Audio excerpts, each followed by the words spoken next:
যারা নিপীড়িত নির্যাতিত শ্রমিক সমাজ তাদেরকে পাহারা দিবে কে? আমি আজকে ইসলামী শ্রমিক আন্দোলনের সদস্যদেরকে বলবো, আপনারা জায়গায় জায়গায় সংঘবদ্ধভাবে পাহারা দেন।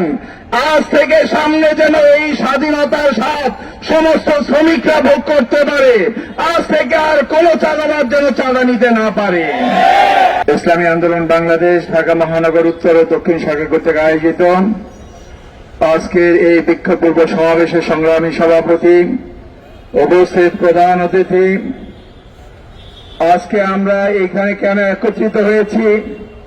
আমাদের প্রথম যে বিষয় ছিল, জালেম সরকারকে আমরা এই জন্য উৎখাত করেছি যাতে আমরা শান্তিতে নিরাপদে থাকতে পারি। কিন্তু আমরা কি দেখতে পেলাম? যে 15-16 বছর এই আমার শ্রমিক ভাইদের, ফুটপাতের হকারদের, যানবাহনের রিক্সা চালকদের, ভ্যান চালকদের, অটো রিক্সাদের চাঁদাবাজি করেছে যে আওয়ামী লীগের সন্ত্রাসীরা। তাদেরকে উৎখাতের পরের দিনই আবার দেখলাম আরেক রাজনৈতিক দলের সন্ত্রাসীরা চাঁদাবাজি শুরু করেছে। আমি মনে করি আজকে সংখ্যালঘুদের পাহারা দেওয়া হচ্ছে, এটা খুব ভালো কথা, আমরাই দিচ্ছি। কিন্তু যারা নিপীড়িত নির্যাতিত শ্রমিক সমাজ তাদেরকে পাহারা দিবে কে? আমি আজকে ইসলামী শ্রমিক আন্দোলনের সদস্যদেরকে বলবো, আপনারা জায়গায় জায়গায় সংঘবদ্ধভাবে পাহারা দেন। আজ থেকে সামনে যেন এই স্বাধীনতার স্বাদ সমস্ত শ্রমিকরা ভোগ করতে পারে। আজ থেকে আর কোন চাঁদাবাজ যেন চাঁদা নিতে না পারে।